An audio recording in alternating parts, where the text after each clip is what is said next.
26 bab. Bir neçe zifliqlar Gibaqqa kelib, Savul bilan ko'rishib, Davud Yishimon cho'lining chetidagi Hakila degan egizlikda yoshirinib yuridi, deyishdi. Buni anglagan Savul darhol Isroillardan 3000 sarxin lashkarni tanlab, Davudni izlash uchun Zif cho'liga atlandi. Savul Hakila egizlikining yanidagi yo'l bo'yiga bargoh qurdi. Davud u chaqda yanıla cho'lda edi. U Savulning cho'lda o'zining kayniga tushganligini anglab, tinglab kelishga odam avatdi va shu orqali Savulning kelganligini aniq bilib oldi.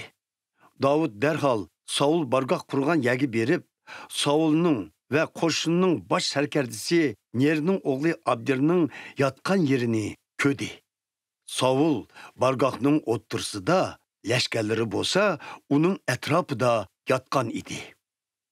Davud Ahimelek bilan Abishaydin, "Qaysinglar, men bilan Savulning bargohiga borsizlar?" deb so'ravdi. Abishay, "Men o'zim siz bilan boriman" dedi. Ahimelek Xit xalqidan edi. Abishay Yoavning aksi bo'lib, ularning onasi Ziruya edi. Shu kuni kechsi Davud bilan Abishay ikkisi bargohga berib, Savulning bargohning o'ttirsida uxlayotganligini, beshining yonida naysining yagi sanchiqli turganligini, Abner bilan lashkarlarning uning cho'risida yotganligini ko'rdi. Abishay Davudga, "Bugun Parvardigor dushmaningizni qo'lingizga topshiribdi. Endi ijozat bering. Uni nayzi bilan yerga mixlab qo'yay.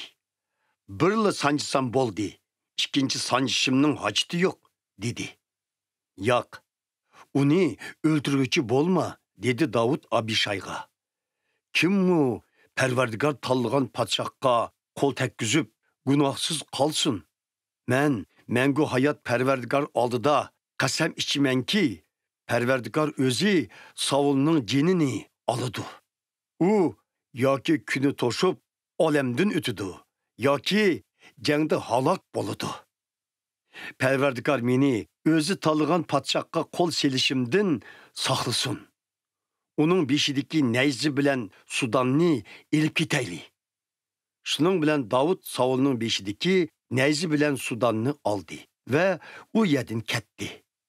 Ularni hech kim ko'midi, hech kim sezmidi, hatto hech biri o'yg'onmadi. Chunki Parvardigor ularni qattiq uyquga g'arq qilayotgan edi. Shunda qilib Davud jilg'ining qarshi tarafiga o'tib do'ngga chiqdi. Ularning orasida xeyli oraliq bor edi.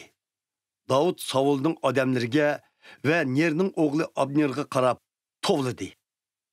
"Hey Abner, javob bermamsan? Sen kim?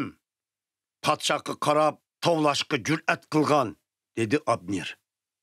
"Sen Isroiliyadagi tangtishi yo'q odam emasmisan?" dedi Davud Abnerga.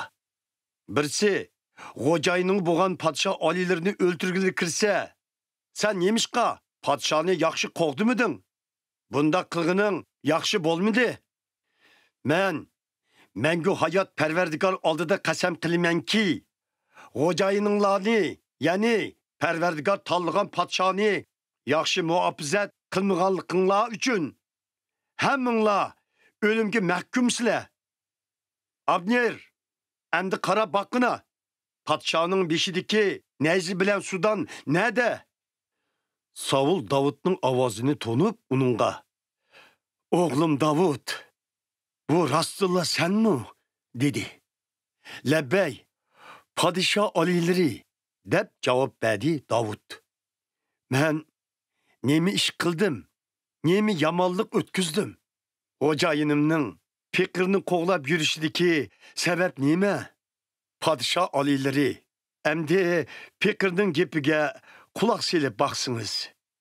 Agar sizning menga g'azablanishingizga Parvardigor sabab bo'lgan bo'lsa, qurbonliqim Parvardigorning irodasini o'zgartgay.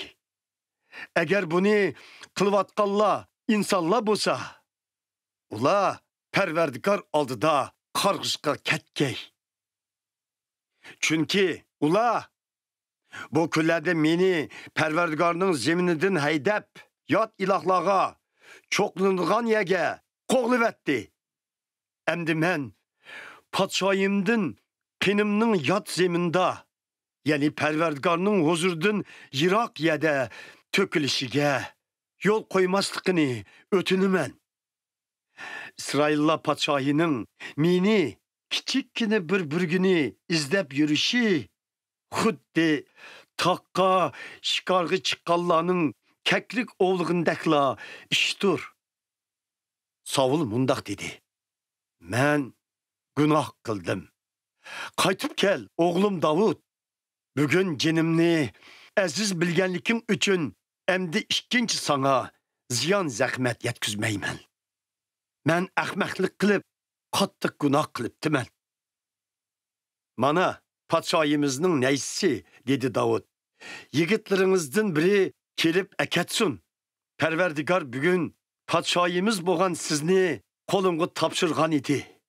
Lekin men Perverdigar tanlagan podshohga qo'l tekkizmedim. Perverdigar her bir odamni uning odilligi ve sadoqatligiga yarasha mukofotlaydi. Bugun sizning jininiz mening nazarimda aziz bilingandek, mening jinimmi Perverdigarning nazarida aziz bilinsin ve meni barliq mushkulotlardan xoli qilsin. Balam Davud, Xudo sana baxt ato qilg'ay. Sen cho'qim ulug' ishlarni qilsan, ham g'alabaga erishsan, dedi Savul. Shuningdan keyin Davud o'z yo'liga ketdi. Savulmu uyiga qaytdi.